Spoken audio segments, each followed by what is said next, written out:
कमला कस्य कस्य मित्रं महीपतिः शरीरं च स्थिरं कस्य कस्य वश्या वरांगना। अब यहाँ पर हम देखें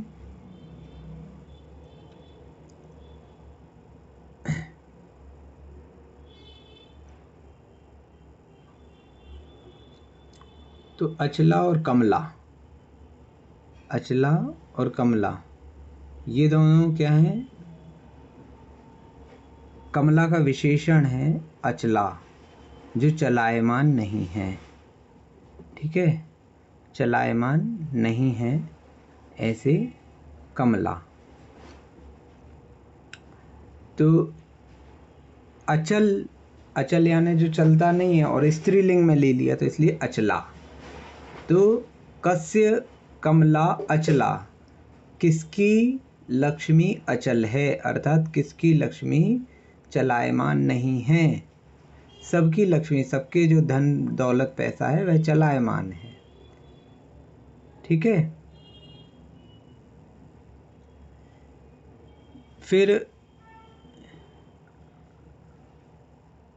कस्य मित्रम महीपतिः, कस्य मित्रम महीपतिः, तो किसका मित्र जो है, महीपति यानी राजा होता है। तो महीपति किसका मित्र है? राजा किसी का मित्र नहीं होता। शरीरम च स्थिरम कस्य, तो किसका शरीर स्थिर है? शरीरम स्थिरम कस्य, और किसका शरीर है ना, कस्य शरीरम स्थिरम, किसका शरीर स्थिर है? कस्य वश्या वरांगना, है ना, वरांगना ये आकारांत है, वश्या ये भी आकारांत है। वश्या यानी वश में होना, नियंत्रित होना। तो वरांगना किसको कहते हैं? सुंदर स्त्री को। तो सुंदर स्त्री किसके वश में है, अर्थात किसी के वश में नहीं है। तो ये इसका अर्थ है। ठीक है ना। तो कस्य कस्य 4 बार लिखा हुआ है, एक एक पद के साथ कस्य लेना। अचला कमला कस्य, कस्य मित्रम महीपतिः, शरीरम च स्थिरम कस्य, कस्य वश्या वरांगना। ठीक है, तो शरीरम था तो स्थिरम हुआ, वश्या था तो वरांगना हुआ, अचला था कमला हुआ, महीपति था तो मित्रम हुआ। भैया जी महीपति का मतलब फिर से बता दीजिए। राजा, मही यानी होता है भूमि, मही यानी भूमि, और भूमि के जितने भी पर्यायवाची शब्द हैं उनमें अगर आप पति शब्द जोड़ देंगे तो वह राजा का शब्द हो जाएगा। जैसे भूपति है ना, महीपति, पृथ्वीपति। ठीक है, तो भूमि के जो भी पर्यायवाची शब्द हैं उनमें पति शब्द जोड़ देने से राजा हो जाता है। नर के, मनुष्य के जितने भी पर्यायवाची शब्द हैं उनमें पति शब्द जोड़ देने से भी राजा होता है। जैसे नरपति है ना, तो ये सब राजा के पर्यायवाची शब्द होते हैं।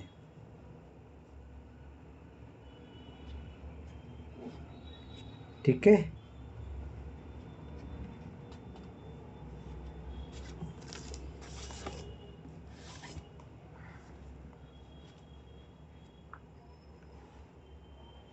तो ऐसे कई ये जो सुभाषित होते हैं है ना, श्लोक आदि होते हैं, तो उनके अर्थ हम निकाल सकते हैं।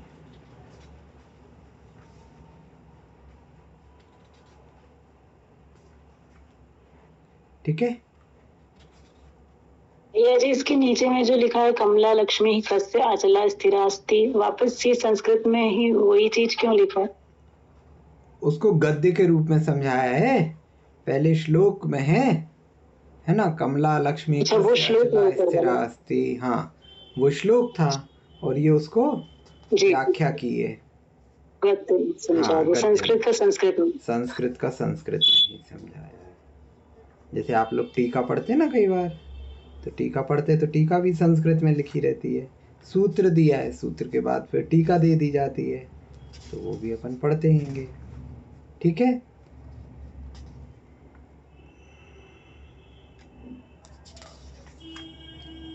आगे चलते हैं। भैया जी इसमें कमला लक्ष्मी दोनों क्यों लिखा है एक साथ? वो कमला अर्थ का अर्थ भी बता तो रहे लक्ष्मी है। हैं, अर्थ बता रहे हैं उसमें, कमला लक्ष्मी, फिर अचला के बाद स्थिरा, उसमें अर्थ बता रहे हैं वो, है ना। कमला अर्थात लक्ष्मी, कस्य अचला स्थिरा। आप जैसे सर्वार्थ सिद्धि आदि की भी वो टीका पढ़ोगे ना, तो उसमें मतलब जो अर्थ है वो अर्थ भी फिर दिया रहता है। ठीक है। इसके पश्चात ये एक और लिया था हम सभी ने, काशी नगरे एकः पंडितः वसति, है ना। तो काशी नगरे, ये कौन सी विभक्ति हो गई? सप्तमी। तो काशी नगर में एकः पंडितः, एक पंडित वसति रहता है। पंडित समीपम, पंडित समीपम एकः शिष्य आगच्छति, पंडित के पास एक शिष्य आता है। शिष्यः, यहाँ शिष्य अकेला लिखा है, यहाँ विसर्ग कर लेंगे। शिष्यः, शिष्यः वदति, शिष्य कहता है। आचार्य, अब ये जो आचार्य है ये क्या है? संबोधन। संबोधन है। यदि ये प्रथमा होती तो आचार्य लिखा रहता, तो वो कह रहा है शिष्य, आचार्य, हे आचार्य, विद्याभ्यासार्थम, विद्याभ्यास के लिए, विद्याभ्यास अर्थम, है ना, किमर्थम, तो किस लिए, तो अर्थम जोड़ देते हैं तो वो प्रयोजन बन जाता है। तो विद्याभ्यास अर्थम, तो विद्याभ्यासार्थम, तो विद्याभ्यास के लिए अहम आगतः। भैया जी अर्थम जो है वो चतुर्थी है क्या?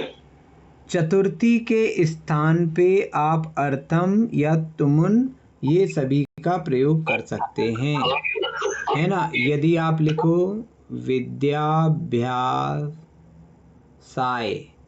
तो ये हो गई चतुर्थी, है ना। विद्याभ्यासार्थ,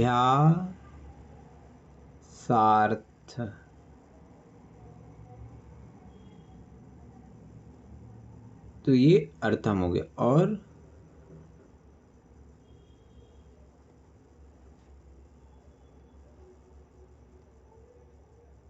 तुम, तो ये तुमुन प्रत्यय हो गया। तो किसी भी तरह से आप लिख सकते हो, चतुर्थी विभक्ति लगा के या अर्थम लगा के या तुमन प्रत्यय लगा के। इन सब का अर्थ प्रयोजन होता है कि किस प्रयोजन से कार्य हो रहा है। अलग अलग जगह पे आपको अलग अलग प्रयोग देखने को मिल सकते हैं। ठीक है भैया जी अर्थम अभी भी समझ में नहीं आया, ये तुम तो समझ में आ गया, तुम प्रत्यय है। हाँ, जैसा तुम है वैसा ही अर्थ, आप जो भी कार्य है उसमें अर्थ जोड़ दें। तो विद्याभ्यासार्थ, है ना, या फिर पठनार्थ, अहम पठनार्थम गच्छामि, मैं पढ़ने के लिए जाता हूँ। किमर्थम, तो अर्थ भी मतलब क्या प्रयोजन है आपका, तो वह बताता है। यहाँ पर अभी अपन ने अर्थम प्रत्यय क्रिया नहीं है, अभी वो आएगा तो आपको और क्लियर हो जाएगा। अभी उसको थोड़ा आगे चल के पढ़ेंगे फिर से। अहम आगतः, अब अहम आगतः, यहाँ पे अहम क्या है? अहम आपका प्रथमा का एक वचन है, और आगतः, आगतः तो गम धातु में हमने पढ़ा था गच्छति के स्थान पे ता प्रत्यय लग के गतः हो रहा था। तो गतः क्या था? गतः मतलब गया हुआ, है ना। गतः यानी गया हुआ, आगतः यानी आया हुआ। ये हमने देखा था कि ता प्रत्यय जो है वो कायब के भूतकाल के अर्थ में होता है। तो अहम आगतः, आया हुआ, कौन? मैं।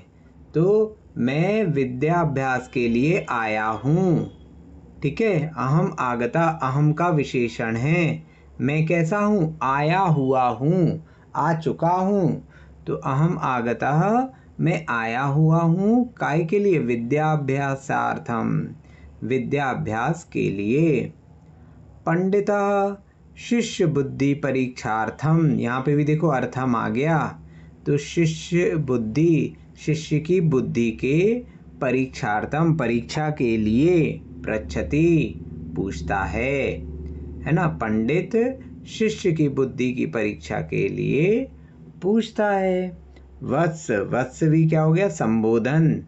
तो वत्स, हे बेटे, देवः कुत्र अस्ति, देव कहाँ है। शिष्य वदति, शिष्य कहता है। गुरु, देखो यहाँ गुरु, हे गुरु, गुरु संबोधन में हो गया गुरु के, है ना। तो हे गुरु, देवः कुत्र नास्ति, देव कहाँ न अस्ति, देव कहाँ नहीं है ना। कृपया भवान एव समाधानम वदतु, कृपया, भवान यानी आप, एव यानी इसका, ऐसा, समाधानम समाधान को, वदतु कहिए। ठीक है, कृपया आप इसके समाधान को कहिए। क्या समाधान करना है। देवः कुत्र नास्ति, देव कहाँ नहीं है। प्रश्न क्या पूछा था, देवः कुत्र अस्ति, देव कहाँ है। तो शिष्य ने उत्तर दिया कि आप पहले इसका समाधान कर दें कि देवः कुत्र नास्ति, देव कहाँ नहीं है। संतुष्टः गुरुः वदति। भैया जी एव का मतलब किसका? वदतु, हाँ, क्या। एव, भगवान, भगवान एव है ना, तो हाँ, एव का मतलब तो ही होता है ना, ही। एव के कई सारे अर्थ हैं यहाँ पे, जैसे आप ही समाधान बताएं, एव तो आप, भगवान यानी आप, तो आप ही, कृपया आप ही समाधान बताएं। क्या का, देवः कुत्र नास्ति, देव कहाँ नहीं है, कृपया आप ही बताएं, आप ही समाधान अर्थात इसका उत्तर बताएं। ठीक है। भैया जी वदतु कौन सा लकार हुआ। वदतु लोट लकार मध्यम पुरुष का रहेगा, ये भी अपन आगे पढ़ेंगे। नहीं, अन्य पुरुष का रहेगा, वदतु, वदताम, वदंतु, और फिर वद, वदता, वदत। लोट लकार मतलब आज्ञा, फ्यूचर। रिक्वेस्ट और आज्ञा दोनों में आ जाता है लोट लकार, अच्छा, है ना। कृपया आप कहिए।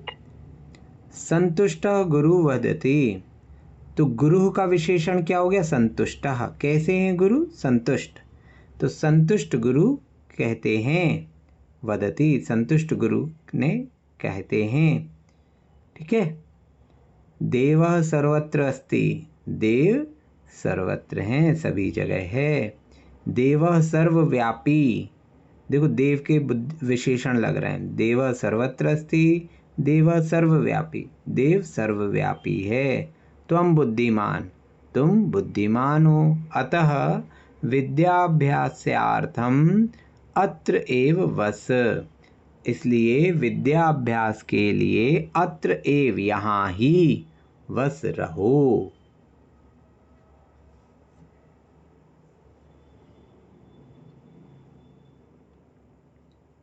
ये वस भी हम बाद में पढ़ेंगे। हाँ, ये वस जो क्या? है, ये वस लोट लकार के जब रूप पढ़ेंगे तो उसमें आएगा।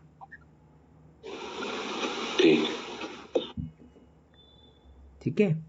अभी क्या है, अभी अपन कोई भी चीज़ ट्रांसलेट करेंगे ना, तो एक दो शब्द तो अपन को ऐसे मिलेंगे ही जो अपने नहीं पढ़े हुए होंगे, लेकिन क्या है कि वो पढ़ते पढ़ते धीरे धीरे हमें समझ में आने लगेंगे।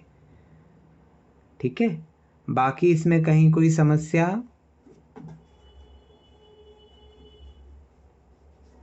क्या ये छोटे छोटे से वाक्य हम पढ़ना चालू करेंगे, छोटी छोटी सी कहानियाँ, तो ही हमको पूर्वापर संबंध जोड़ना और कैसे इनके अर्थ निकाले जाएं, ये चीज़ें धीरे धीरे समझ में आती जाएंगी। ठीक है, आगे चलें।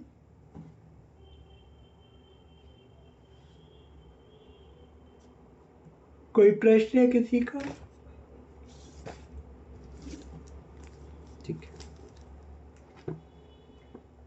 अब कुछ वाक्य मैंने और भेजे थे,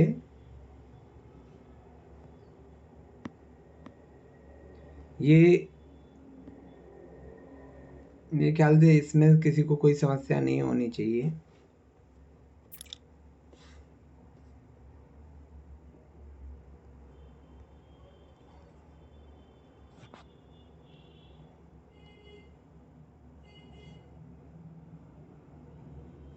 सीतायाः धैर्यम् अतुलनीयम्।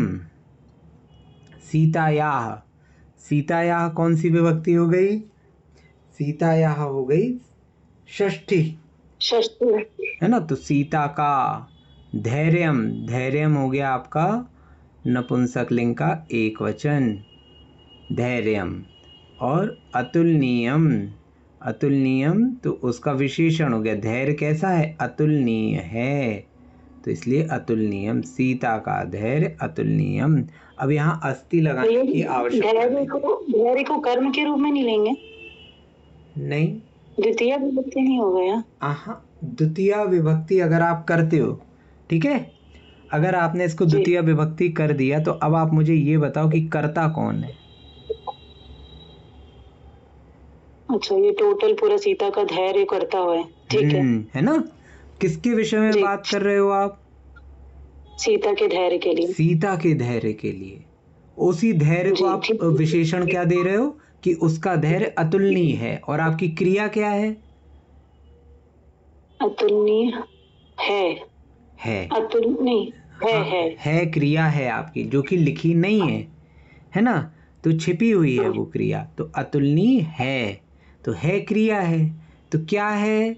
धैर्य है। कैसा है? अतुलनीय है। तो हमने पढ़ा था कि अस्ति और भवति क्रिया में कई बार ऐसा होता है कि कौन का उत्तर नहीं मिलता है, तो यदि कौन का उत्तर ना मिले तो क्या जो है उसका उत्तर कर्ता होता है। तो क्या है? धैर्य है। धैर्य है, तो धैर्य क्या हो गया? कर्ता। अतुलनीय विशेषण हो गया। अतुलनीय विशेषण है धैर्य का। कैसा धैर्य? अतुलनीय है ना। ठीक है, तो धैर्य को तो अतुलनीय का विशेषण बना नहीं सकते जी, है ना। अतुलनीय ही विशेषता है धैर्य की। तंतुवायः, तंतुवायः यानी जुलाहा, मानम सृजति। मानम उसको कहते हैं कि जो लोग ये विविंग करते हैं ना, तो वो पहले जैसे मान लो 5 मीटर का कपड़ा बनाना है तो 5 मीटर का एक मान, मतलब एक नाप बना लेते हैं, तो उसको तंतुवायः मानम सृजति। सृजति, ये सृजन करना जो धातु है उससे आया है, तो बनाता है, तो प्रतिमान या मान बनाता है, ठीक है। कौन? तंतुवायः। यहाँ मानम जो है ये आपका कर्म है। क्या बना रहा है? मान बना रहा है। कौन बना रहा है? तंतुवायः, जुलाहा, बुनकर, ठीक है। अहम किमपि न जानामि। अहम किमपि, किम अपि, किमपि यानी कुछ भी, मैं कुछ भी, ना जानामि नहीं जानता हूँ, मैं कुछ भी नहीं जानता हूँ। मौने, किम का अर्थ तो क्या होता है ना भैया जी? क्या अर्थ में भी लिया जाता है और कुछ अर्थ में भी लिया जाता है। किमपि न वांछामि, है ना, कुछ भी नहीं चाहता।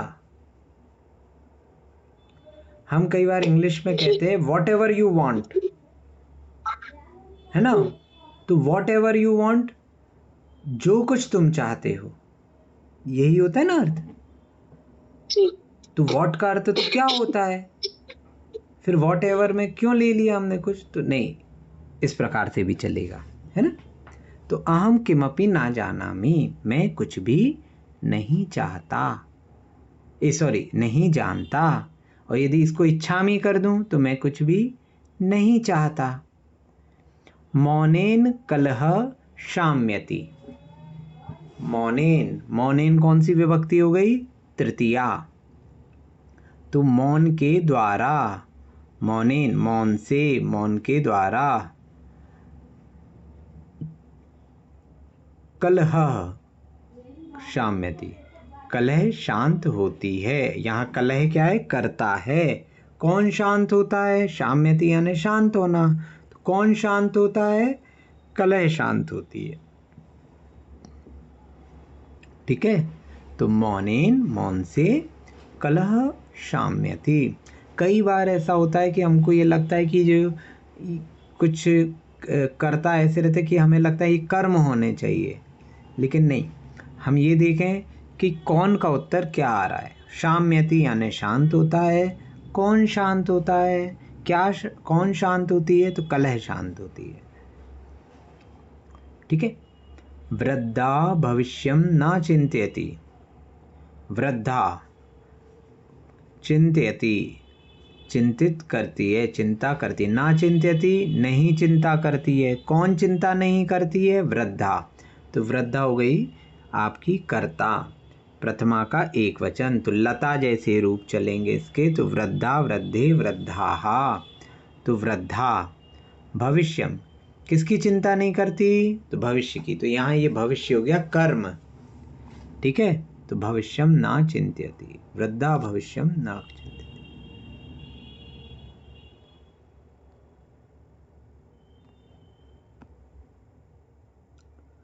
फिर क्या है, बालकस्य प्रश्नाः अनंताः। बालकस्य प्रश्नाः अनंताः, इसमें क्रिया क्या है, क्या होगी क्रिया यहाँ,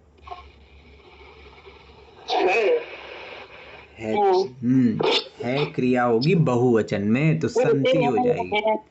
हाँ, होते हैं, बालक के प्रश्न अनंत होते हैं दोनों ले सकते हैं। तो अनंत होते हैं लेंगे तो भवंती लेंगे, और हैं लेंगे तो असंति लेंगे। ठीक है, बहुवचन में रहेगी। तो क्या अनंत है, क्या है अनंत, क्या है प्रश्न, कैसे है अनंत है। तो प्रश्न हो गया कर्ता और उसका विशेषण हो गया अनंत, तो इसलिए दोनों बहुवचन में चलेंगे, प्रश्नाः अनंताः। तो किसके प्रश्न, बालक के, तो बालकस्य प्रश्नाः अनंताः, तो बालक के प्रश्न अनंत हैं। ठीक है, आत्मा देहम परिवर्तयति। आत्मा है, आत्मा हो गया आपका एक वचन में, प्रथमा का एक वचन। आत्मा देहम परिवर्तयति, परिवर्तयति यानी बदलती है। क्या बदलती है, देह को।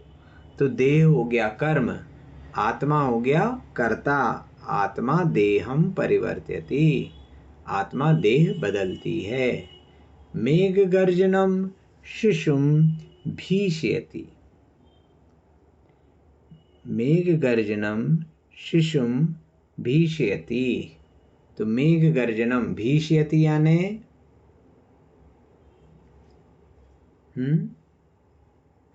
डर आती है, डरता है, डर लगता है बच्चे को। डर लगता है नहीं होगा, यहाँ पर डराना होगा। भीष्यति यानी होता है डराना। ठीक है, तो भीष्यति यानी डराना। कौन डरा रहा है, मेघ की गर्जना। हाँ, तो मेघ की जो गर्जना है वो हो जाएगा कर्ता। ठीक है, तो मेघ गर्जनम कर्ता हो गया।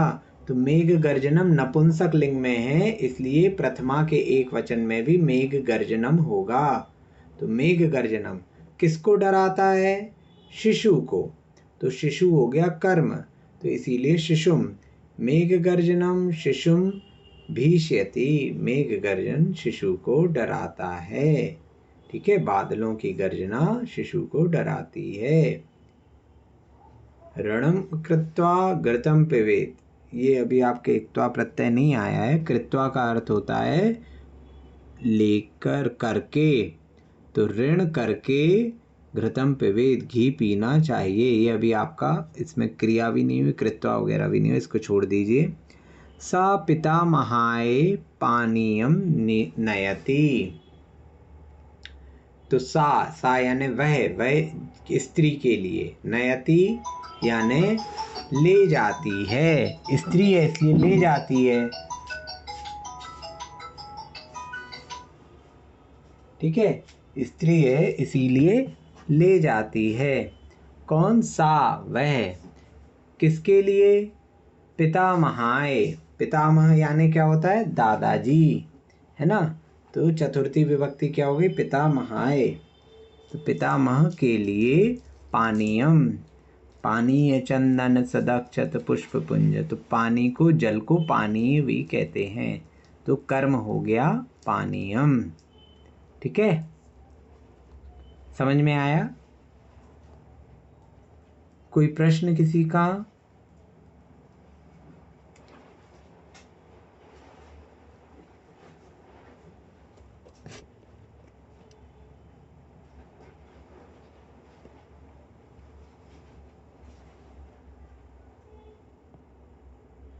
जो छठवा वाला वाक्य है, बालकस्य प्रश्नाः अनंताः, इसको यदि हम प्रश्नवाचक बनाएंगे तो क्या लिखेंगे?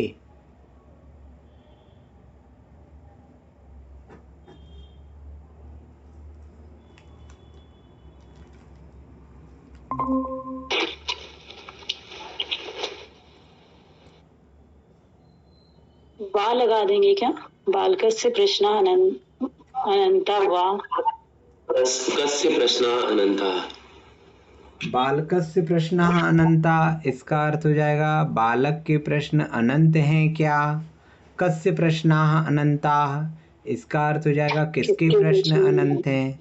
और किस रूप से प्रश्नवाचक हो सकता है? दो प्रकार तो ये हो गए, और किस प्रकार से? बालक के प्रश्न कितने हैं? हाँ, इसको क्या कहेंगे? कति। कल आपने बताया। हाँ, कति का कौन सा लगेगा? कति का रूप षष्ठी विभक्ति लगेगी। कति नाम कल बताए थे। लगाइए, क्या लगेगा?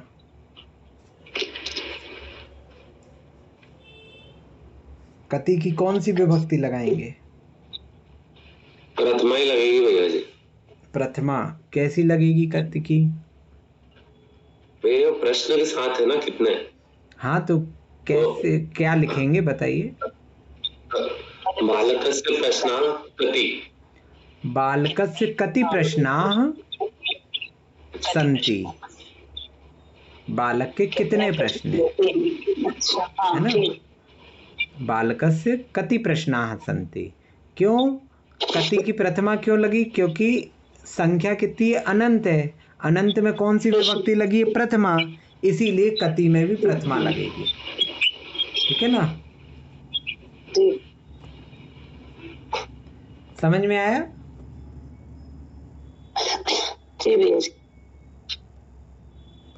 चौथा वाक्य, इसको प्रश्नवाचक बनाइए। भैया कृति के रूप इस बुक में दिए हुए हैं क्या? हाँ, लिखे ना, कल बताए थे ना। पेज नंबर, किस पेज नंबर पे थे?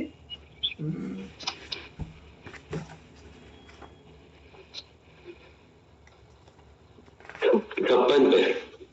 पेज नंबर 56 पे। हाँ, पेज नंबर 56 पे कति के रूप दिए नोट के नीचे, मित्र के ऊपर।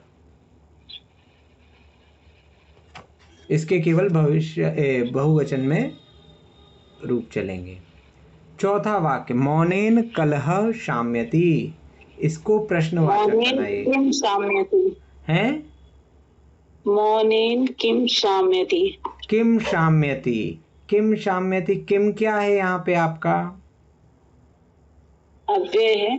अव्यय है।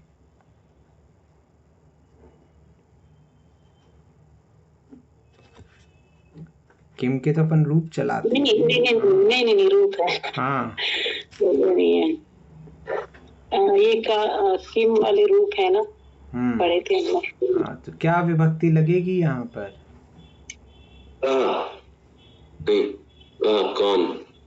कौन शांत होता है? मौनेन कलह शाम्यति।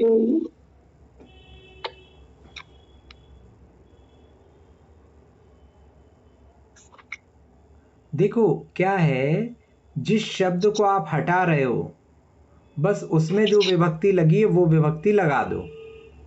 कलह की जगह कहा आ जाएगा।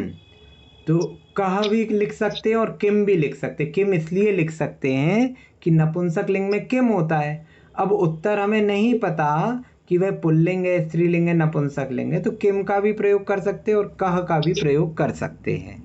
ठीक है। अब यदि मैं इसको कहूँ कि कलह शाम्यति, इसको लेना है, मौनेन को हटाना है, तो क्या लिखोगे?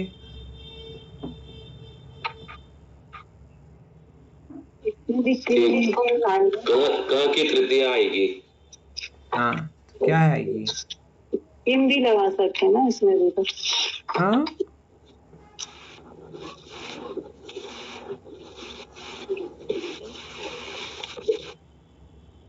केन केन कलह शाम्यति। केन कलह कलह शाम्यति, कलह। क्योंकि मौनेन में तृतीया लगी है तो आप तृतीया विभक्ति लगा दो यहाँ। किसके द्वारा कलह शांत होती है? किससे कलह शांत होती है? तो मौनेन, मौन के द्वारा। जो भी शब्द आप हटा रहे हो उस शब्द में जो विभक्ति और जो वचन है वो लिख दो आप। जी, केन, मौनेन के लिए केन आ गया। ठीक है। जी। दूसरा, इसको प्रश्नवाचक कीजिए।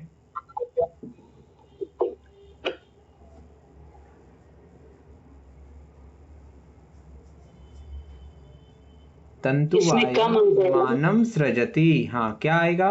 तंतुवाय कम द्वितीय विभक्ति आ जाएगी। हाँ, कम सृजति। कम सृजति, है ना?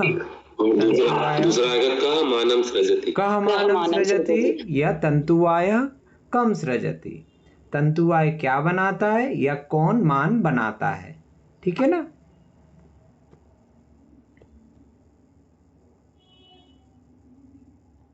पहले को ऐसा प्रश्न बन सकता है, तंतुवाय किम करोति। किम करोति, तो फिर अगर आपने ऐसा प्रश्न पूछा तो फिर उत्तर होगा तंतुवाय मानस्य सृजनम करोति, क्योंकि आपने क्रिया क्या पूछी? करोति, तो फिर उत्तर भी करोति क्रिया में देंगे। तंतुवाय मानस्य सृजनम, मान का सृजन करता है, मानस्य सृजनम।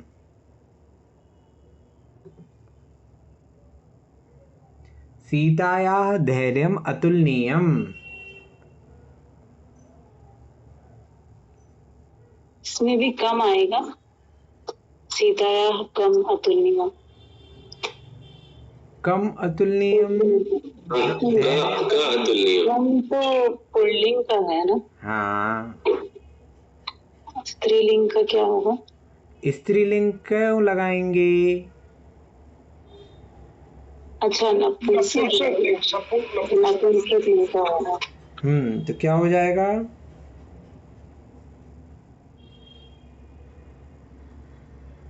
लिंग में क्या था?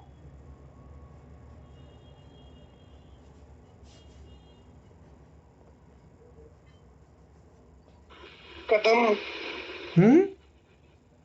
कहम। क्या? के रूप लिखे हुए नहीं है भैया जी। नहीं लिखे हैं? कहा के नहीं लिखे हैं? कहा के लिखे हैं, क्योंकि नहीं बताए? शायद नहीं लिखे। कदम के ऊपर चलेंगे क्या इसके? किम के भी, किम के कानी, किम के कानी, और बाकी फिर बाकी पुल्लिंग जैसे चलेंगे। ठीक है, तो किम, किम आपका एक वचन में हो जाएगा, किम के कानी, है ना? प्रथमा और द्वितीय सेम। हाँ, नपुंसक में तो रहते ही हैं प्रथमा द्वितीय सेम। किम के कानी। ठीक है, तो सीतायाः धैर्यम किम अतुलनीयम। ठीक है, फिर यदि धैर्यम अतुलनीयम रख लें, सीताया को हटाएं तो क्या हो जाएगा? कस्य।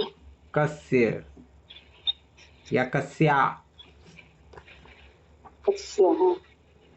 अब देखिए, प्रश्न करते समय हमें नहीं पता कि उत्तर स्त्री में है कि पुरुष में है, तो हम कस्य धैर्यम अतुलनीयम भी कर सकते हैं और कस्या धैर्यम अतुलनीयम भी कर सकते हैं, क्योंकि भैया जी इसमें किम में हलंत आएगा। हाँ किम की कहानी में हलंत रहेगा। हाँ, माँ में हलंत रहेगा। ठीक है, तो कस्य धैर्यम अतुलनीयम या फिर कस्याह धैर्यम अतुलनीयम।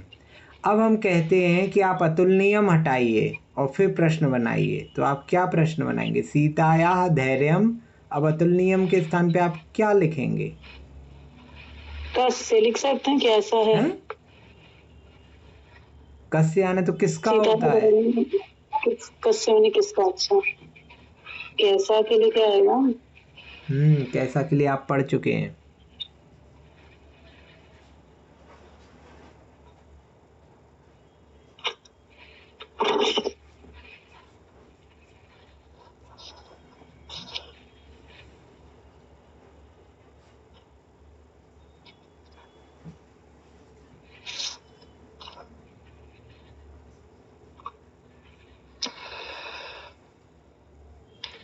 कैसे के लिए आएगा कथम, तो सीतायाः धैर्यम कथम, सीता का धैर्य कैसा है ना? जी जी। सीतायाः धैर्यम कथम अस्ति, सीता का धैर्य कैसा है? तो अतुलनीयम अस्ति, अतुलनीय है। ठीक है जी जी। तो तुम कैसे जाते हो? तो हम कथम गच्छति, गच्छसि। ठीक है, तो इस प्रकार से ये चलेंगे।